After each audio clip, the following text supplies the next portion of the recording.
Joining us now is April Ryan, CNN political analyst and White House correspondent for American Urban Radio Networks.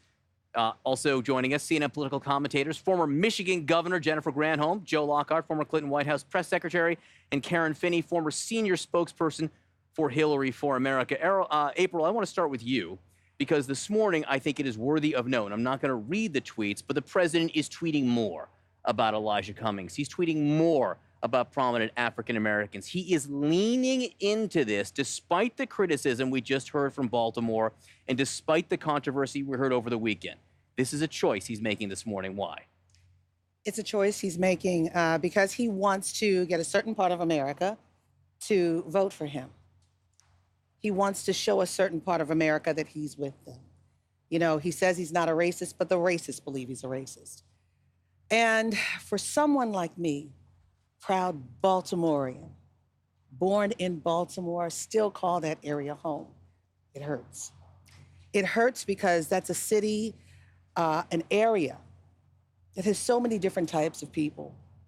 It's a community of love and of survival and overcoming. It's a community that's been hurt over and over again, but still we rise, like Maya Angelou says. For this president to demean, to diminish, to discredit a community predominantly Black, to say that, act as if it doesn't even belong to the United States, almost as if it was like Puerto Rico when he was throwing the towels as if, oh, I'm doing you a favor. He is the president of all America. He should not be doing this. He should be creating an urban renewal plan. He has the authority to do that. You know, there was, Governor, you remember, you know, when Detroit was in such disarray, the White House, the Obama White House, put it in such a, they put it in a special category to look over, to nurture it, to help it. Why can't this president think beyond the box and do that? This is an American city, just 36 miles from the White House. Why can't this president do that? He could create a state of emergency for a city like Baltimore, for a city like Flint, Michigan. Mm-hmm.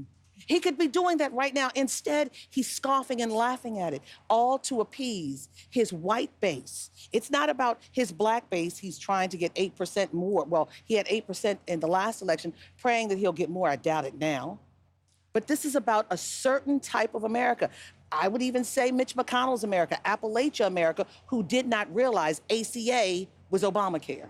You know, Governor, where are the Republicans? Where are the Republican colleagues of Elijah Cummings who have worked with him? Where is Congressman Mark Meadows, who would have us believe that Elijah Cummings is a dear friend of his? So this morning, as the president is personally going after Elijah Cummings, and Elijah Cummings, who in February, we remember, publicly went to bat for Mark Meadows when there was an implication that Mark Meadows had done something racist, Elijah Cummings, unprompted, stood up for him. Let's remind people of what Elijah Cummings did in February.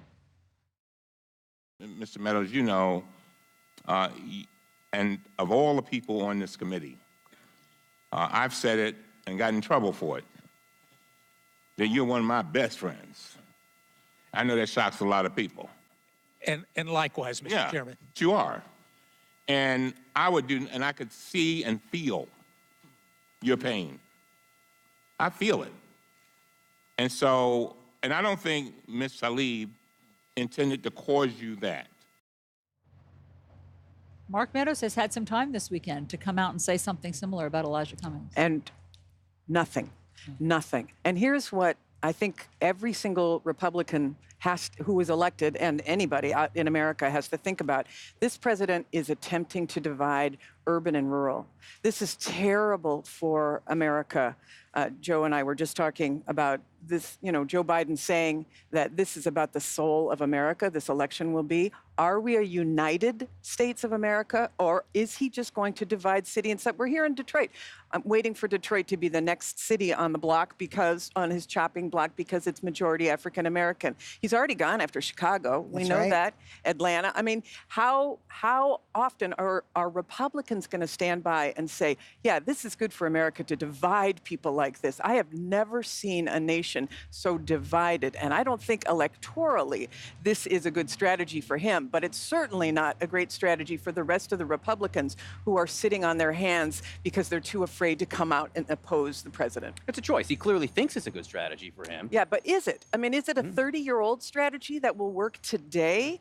I mean, this, this notion of allowing, giving permission for all of this divisiveness to come out is also giving permission for people to act on that divisiveness, which is why we've seen a significant increase in hate crimes since the president has been, like a doubling since the president has been in office. He's giving permission for people to be divided. And that is terrible for this nation.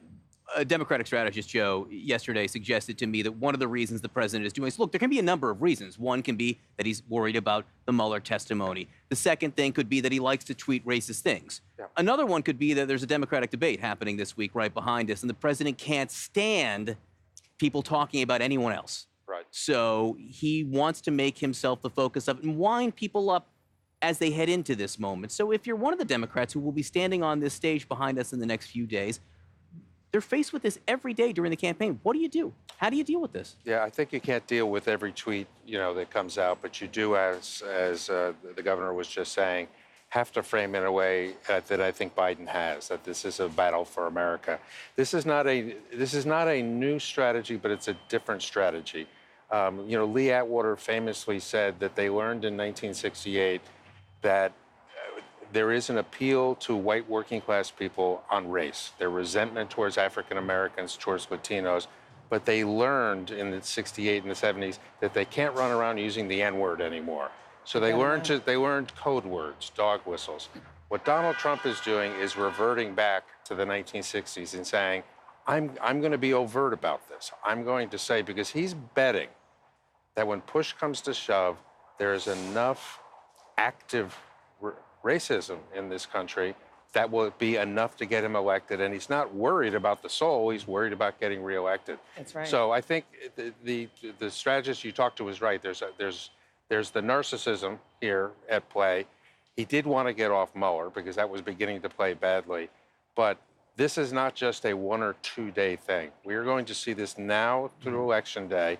And it is, as the governor said, it is dangerous because someone's going to get hurt. And it's going to. I mean, there's a mass shooting this morning. There's another mass shooting this morning at the Garlic Festival in an agricultural area in California. The little boy who was 6 years old has a Hispanic last name. That's all we know. Yep. I think there are a couple things, though, here. Remember, this was the strategy in 2016. It was about race baiting. It was about taking advantage of people's fear of change, right? So when people were saying things like, I'm afraid my kids won't have a better life than mine, what they were saying is, and what Donald Trump said, it's those people's fault. And he pointed at black people, and he pointed at Latinos, and they criticized women for our roles outside of the home now, right? He took advantage of those cultural anxieties. They were very bold and blunt in talking about it after the election, and then tried to make the argument that he was going to become the president of everybody. And we know that's actually not happened. That's not what he's interested in doing. I do think, though, having gone up against Donald Trump in 2016, these Democrats have to be very careful how much time you let yourself get dragged into fighting on his turf versus fighting on our turf, in terms of, yes, he is a stain on this country. God willing, it will be, a distant memory in some period of time, but we have to beat him. And part of the way we beat him, you have to address these kinds of comments, no question.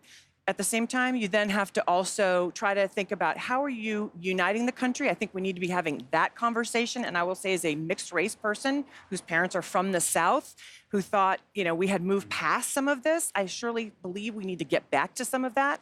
And then third, what is your positive vision for the future? So I really think Democrats have to be careful how much time you spend playing on his turf, because that was a big mistake, remember, that Republicans made in the primary in 2016. Governor, I just want to leave on this point, too. As someone who has won election in this state several times, both as governor and attorney general, do you also have to be careful about telling Republican supporters or any supporters of President Trump that they're racist? Well, they may not be.